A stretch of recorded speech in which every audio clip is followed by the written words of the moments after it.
In this module, we're going to look at the transition from feudal agrarian economies that characterized Western Europe in the Middle Ages to the industrial capitalism that propelled the West, including the United States, to world domination.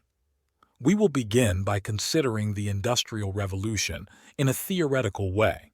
Your discussion topic will include a video that demonstrates some of the effects of the Industrial Revolution on real people. We're going to start way back in time in the Middle Ages by considering the land tenure system known as feudalism. This system was structured around a unit of land called a fief. Within a kingdom, although all land was technically owned by the king, it was allocated to lords, his trusted allies. The social order of the Middle Ages was vividly reflected in the layout of a fief. Each fief typically included a village, fields belonging to the lord, often referred to as the fields of the lord, and common lands. The common lands, or commons, were used by the peasants to grow crops and rear livestock.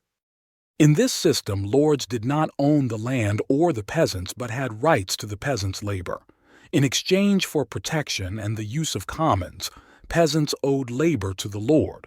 This labor initially involved working in the lord's fields, producing agricultural goods that the lord would then sell for profit.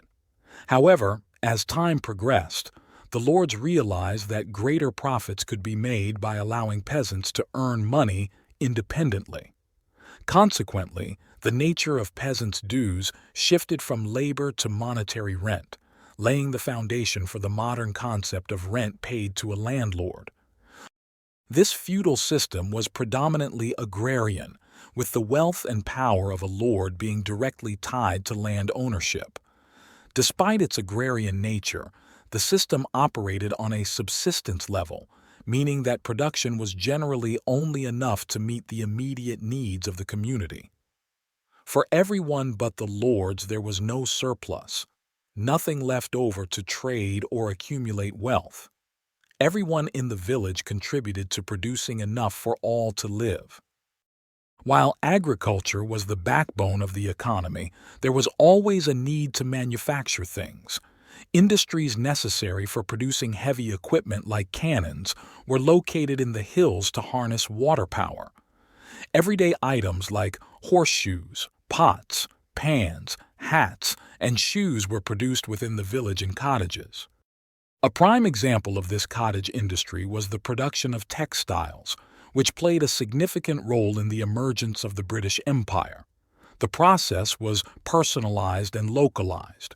For instance, a villager needing a sweater would commission a local craftsman who owned a loom. This cottage industry was characterized by small-scale production of high-quality goods at reasonable prices, with each craftsman producing one item at a time, tailored to the individual's needs. The concept of profit in this system was closely linked to ownership of the means of production, such as a loom in the case of textile production. The craftsman would buy raw materials, like wool, use their skills and equipment to create a product, like a sweater, and the profit or surplus from the sale, after deducting costs, was their reward for owning and operating the means of production. Please proceed to answer the questions in the assignment on Canvas.